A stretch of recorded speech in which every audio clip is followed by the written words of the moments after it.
नमस्कार, मराठी अपडेट गुरु या यूट्यूब चॅनलवर मी ओमकार सर्वांचं आपल्या चॅनलवरती हार्दिक स्वागत करतो। मुख्यमंत्री माझी लाडकी बहीण योजनेसंदर्भात अगदी प्रत्येक बहिणीला खात्रीशीर माहिती आपल्या चॅनलवरती दिली जाते।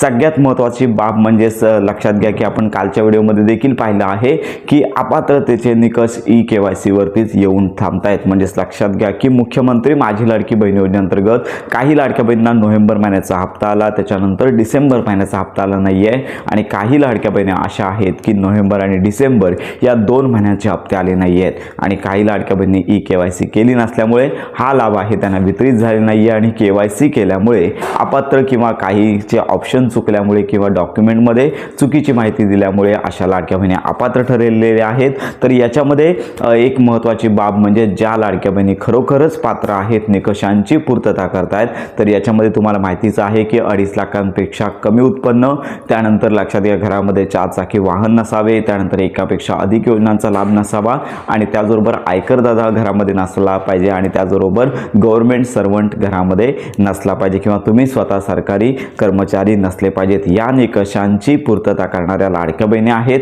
आणि आपल्याला कमेंट करत आहेत की अत्यंत गरीब परिस्थिती असून देखील मुख्यमंत्री माझी लाडकी बहीण योजनेअंतर्गत हा लाभ आहे तो मिळालेला नाहीये। मग आता प्रश्न असा आहे की हा जो लाभ आहे तो कसा मिळवायचा, असा प्रश्न देखील सगळ्या लाडक्या बहिणींसमोर निर्माण झालेला आहे।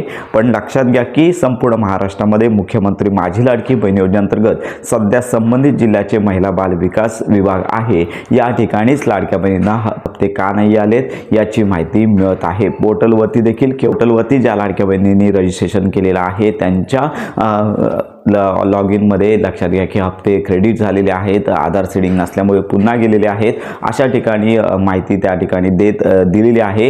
रिजेक्ट असा ऑप्शन येत आहे पण त्याचं कारण त्या ठिकाणी पाहायला मिळत नाही आहे। तर अशा अनेक कारणामुळे तब्बल मोठ्या संख्येने लाडक्या बहिणी आहेत, तर यांना हप्ता का आलेला नाही आहे हे देखील समजत नाही आहे। बिचाऱ्या लाडक्या बहिणी कमेंट करत आहेत की आम्ही निकषांची पूर्तता करत आहोत पण लाभ आम्हाला का आला नाही आहे हे कसं कळणार। तर अनेक लाडक्या बहिणी आहेत ज्यांनी अंगणवाडी सेविका योजना दूत जे ॲप होतं, नारी शक्ती दूत जे ॲप होतं, तर याच्या अंतर्गत रजिस्ट्रेशन केलं होतं, त्यामुळे त्यांना हा स्टेटस चेक करता येत नाही। DBT चेक केलं तर सर्व काही व्यवस्थित दाखवत आहे, मग आम्हाला हप्ता का आला नाही आहे याचं स्पष्टीकरण कोण देणार। तर सगळ्यात महत्त्वाची बाब म्हणजे आपण सांगतच होतो की मुख्यमंत्री माझी लाडकी बहीण योजनेअंतर्गत केवळ होय आणि नाही अशा प्रकारचे KYC मध्ये जर ऑप्शन असतील तर या ऑप्शनवरून तुमचा लाभ म्हणजे बंद होऊ शकत नाही आहे। तर त्याच्यानंतर आधार नंबर जे तुम्ही दिले होते तर याची कागदपत्र पडताळणी झाली आणि त्याच्यानंतर लक्षात घ्या की निकषांच्या आधारे तुमचा लाभ कदाचित बंद झालेला असू शकतो। पण लक्षात घ्या की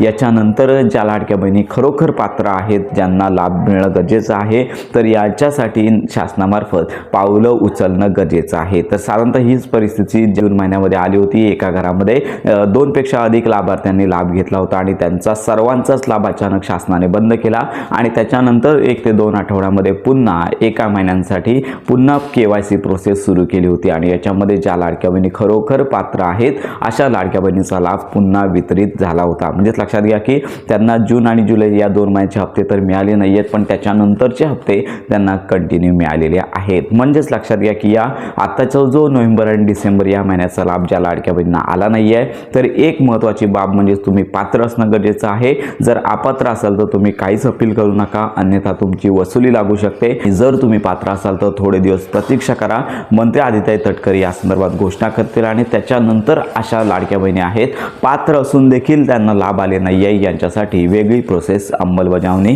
केली जाणार आहे। महिला बाल विकास कार्यालयामध्ये केवळ तुमचा हप्ता का आला नाही आहे एवढंच कारण ते सांगत आहेत, त्याच्या अंतर्गत काय उपाययोजना कराव्या लागणार आहेत हे मात्र ते सांगत नाही आहेत आणि शासनामार्फत देखील अजून या संदर्भात स्पष्टता नाही आहे। शासनानेच अजून सांगितले नाही आहे की तुमची ई-KYC मुळे हप्ते राहिलेले आहेत। साधारणतः लक्षात घ्या की मुख्यमंत्री माझी लाडकी बहीण योजनेअंतर्गत मोठ्या प्रमाणावरती ही संख्या आहे की ज्या लाडक्या बहिणींना नोव्हेंबर आणि डिसेंबर महिन्याचा हप्ता आले नाही आहे, पण ही आकडेवारी आपण निश्चित अशी किती आहे ही सांगू शकत नाही आहे। पण शासनाने या लाडक्या बहिणीचा विचार करून कमीत कमी KYC पोर्टल सुरू करावं. शासनाची तयारी सुरू आहे, पण लक्षात घ्या या संदर्भात कन्फर्म अशी माहिती अजून आली नाही आहे. तर लाडक्या बहिणीचा विचार करता ही KYC साधारणतः आकडेवारी देखील मोठी आहे. लाडक्या बहिणीची KYC राहिलेली आहे, त्यांना हे पोर्टल उपलब्ध करून द्यावं, जेणेकरून त्यांचे फॉर्ममध्ये जे काही प्रॉब्लेम असतील ते त्यांना दूर करता येईल. आणि याचबरोबर लाडक्या बहिणींना हप्ता का आला नाही आहे याचं देखील स्पष्टीकरण सरकारने द्यावं, कारण का पात्र असून देखील हा लाभ जर आला नसेल तर लक्षात घ्या चुकीच्या पद्धतीने KYC किंवा प्रोसेस अंमलबजावणी झालेली असल्याचं दिसून येतं. तर अशा प्रकारे संपूर्ण महाराष्ट्रातील ज्या लाडक्या बहिणी आहेत, गरीब लाडक्या बहिणी आहेत, अगदी हप्त्यासाठी आतुरतेने वाट पाहत आहेत, तर अशा लाडक्या बहिणीचा शासनाने विचार करावा आणि त्यांना त्यांचा हक्काचा हप्ता त्यांना मिळवून द्यावा. तर याच्यामध्ये आता प्रश्न आहे की जसं जूनमध्ये लाभ वितरित न झालेल्या लाडक्या बहिणींना एका महिन्यामध्ये व्हेरिफिकेशन झालं, पुन्हा त्यांना लाभामध्ये घेण्यात आलं, पण त्यांचा जून आणि जुलै या 2 महिन्याचा लाभ मात्र त्यांना मिळाले नव्हता. मग आता नोव्हेंबर आणि डिसेंबर महिन्याच्या लाभ वितरणासंदर्भात लाभच आला नाही आहे आणि कधी हा लाभ वितरित होणार हे देखील शासनाने स्पष्ट केलं नाही आहे. त्यामुळे आता सगळ्यात महत्त्वाची बाब म्हणजेच हप्ते न आलेल्या लाडक्या बहिणींना हप्ते येण्यासाठीची जी प्रोसेस आहे ती शासनाने नियमावली जाहीर करावी, जेणेकरून लाडक्या बहिणींना त्याची प्रोसेस करता येणार आहे. तर अजून या संदर्भात नियमावली आली नाही आहे, या संदर्भात माहिती घेतच आहोत. तर अशा प्रकारे आत्ताची ही महत्त्वाची माहिती संपूर्ण महाराष्ट्रातील पात्र लाडक्या बहिणींपर्यंत नक्की शेअर करा. तुमच्या जर काही शंका असतील तर आपल्या व्हिडिओच्या कमेंट बॉक्समध्ये नक्की कळवा. हप्ते वितरण होऊ शकतं. लक्षात घ्या की फक्त एकच दिवस हप्ते वितरण झालं होतं आणि याच्यामध्ये ज्या लाडक्या बहिणी KYC चुकलेली असेल किंवा लक्षात घ्या आपण सांगत आहोत की ऑप्शनमध्ये नाही आहे, कागदपत्रांमध्ये चुकीची माहिती लाडक्या बहिणीने अपलोड केली असेल आणि त्याचबरोबर लक्षात घ्या की सगळ्यात महत्त्वाची बाब KYC न करणं, तर ही कारणं समोर येत आहेत. कदाचित शासन हप्ते वितरण देखील करू शकतं, पण याचा सर्वस्वी निर्णय शासनाकडेच डिपेंड असणार आहे. तर अशा प्रकारे ही महत्त्वाची माहिती संपूर्ण महाराष्ट्रातील लाडक्या बहिणींपर्यंत नक्की शेअर करा. या संदर्भात प्रॉपर माहिती आणि खात्रीशीर अपडेटसाठी आपल्या मराठी अपडेट गुरु या यूट्यूब चॅनलच्या कनेक्टमध्ये राहा.